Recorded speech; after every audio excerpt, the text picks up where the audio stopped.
j'espère que vous allez bien, c'est Vini et aujourd'hui on se retrouve pour une nouvelle vidéo sur ma M235i. Donc aujourd'hui je vais vous présenter une modification que vous pouvez faire vous-même pour pas très cher sur votre M235i, sur votre série 3, peu importe, ça peut être une F20, une F30. Donc en fait ce qu'on va installer aujourd'hui ça va être des clignotants séquentiels pour donner un look plus récent à votre voiture. Donc c'est des clignotants qui sont fumés et différents de ceux d'origine. En fait ça va vous permettre de donner un look beaucoup plus récent à votre véhicule, avec un LED qui est séquentiel par rapport à ceux d'origine qui sont comme ceci. En fait, ils sont transparents, alors que ceux que j'ai commandés, ils sont noirs fumés. Donc ça accompagnera beaucoup plus le look existant que j'ai déjà sur les rétros, vu que moi j'ai les coques de rétro style M4 en noir brillant.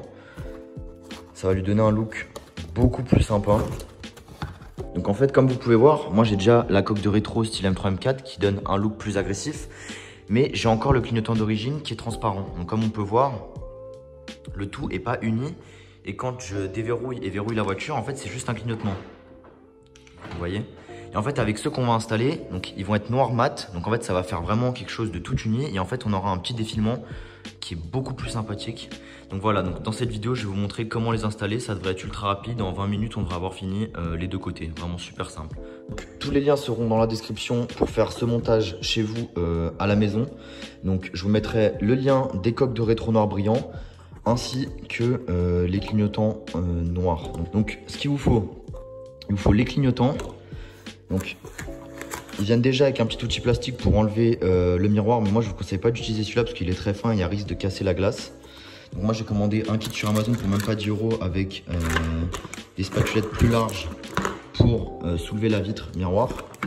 Et il vous faudra juste ces deux choses là. Et il vous faudra, pour dévisser les 4 petites vis, il vous faudra un embout Torx T10. Et voilà, un petit tournevis pour pouvoir les enlever. Donc là, la première chose qu'il va falloir faire, c'est bien monter au maximum la vitre du rétroviseur pour qu'elle soit le plus inclinée possible vers le haut. Et en fait, vous allez venir faire pression avec votre 4 doigts au-dessus de la glace. Passer votre spatule en plastique sous le miroir et faire un effet de levier pour soulever le miroir du rétroviseur. Parce qu'en fait, ce qu'il faut savoir, c'est que derrière le miroir, c'est un disque avec des clips qui tient la vitre en fait. Donc, il faut bien faire de la pression au-dessus. On met un coup avec la spatule en plastique et le miroir devrait sortir. Donc, comme je vous l'ai dit, vous inclinez bien le miroir du rétroviseur vers le haut. Vous faites pression avec votre 4 doigts sur le dessus du miroir. Et avec la spatule, vous venez gentiment la mettre juste en dessous et faire effet de levier pour enlever le miroir. Hop, là vous voyez, il s'est enlevé. Vous mettez vos doigts en dessous. Hop, et voilà. Donc là, il y a le miroir qui s'est enlevé. Et après, vous avez juste à le laisser pendouiller. Pour le changement des rétros, on va laisser le miroir pendre. Moi, je vous conseille de prendre un chiffon microfibre et de l'englober autour du miroir pour pas abîmer votre peinture.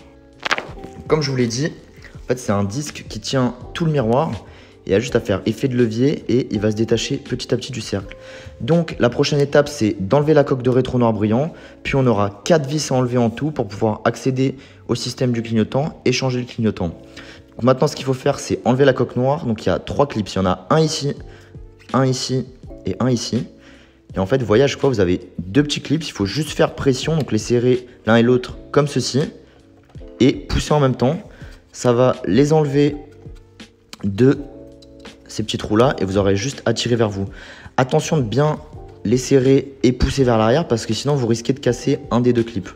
Voilà, donc vous faites ça pour les 3, vous serrez, hop, hop, et vous allez juste enlever la coque ensuite à la main. Donc là j'ai décidé de prendre un outil en plastique plus petit.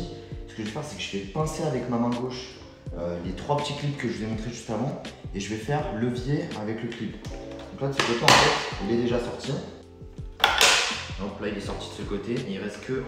Donc là vous voyez, elle est sortie. Comme je vous ai dit, vous avez les 3 clips. Vous faites effet de levier avec le plastique et vous enlevez la coque de rétro. Donc on se retrouve au montage. J'ai eu un petit problème de son sur ce clip. Donc comme vous pouvez le voir, il y a 4 vis Torx T10 enlevées, une devant et 3 à l'intérieur. Il y en a une à droite, une au milieu et une à gauche juste derrière les câbles.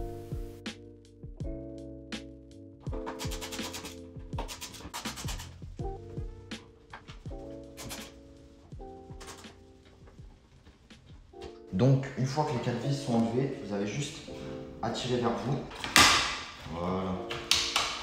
Là vous voyez, il y a tout qui est sorti. Vous avez juste à enlever le clignotant.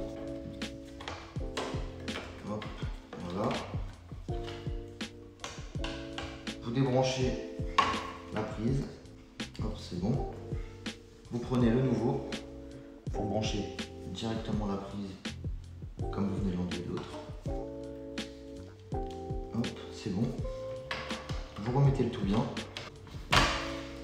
Hop. C'est ça.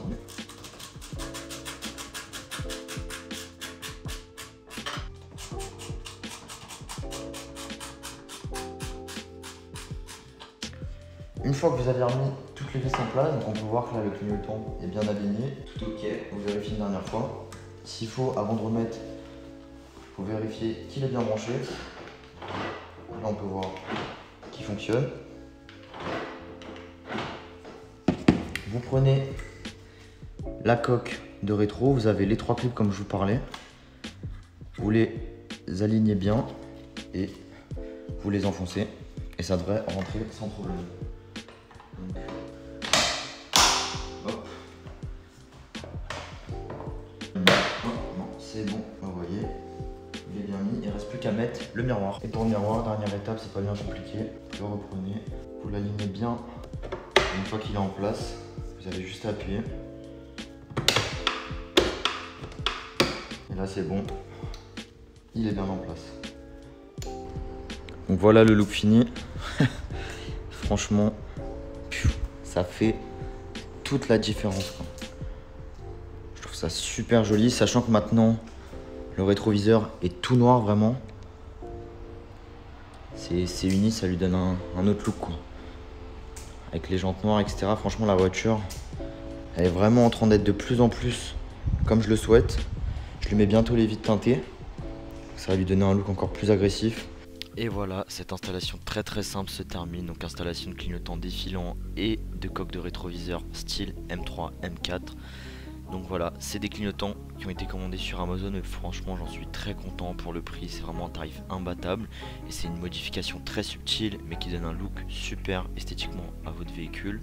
Donc je recommande fortement, je vous mettrai le lien dans la description pour commander les clignotants et les coques de rétroviseur. N'hésitez pas à me lâcher un commentaire et un petit pouce bleu, ça fait toujours plaisir, et à activer la cloche de notification pour être informé de mes dernières vidéos. Voilà, je vous dis à la prochaine, ciao les gars.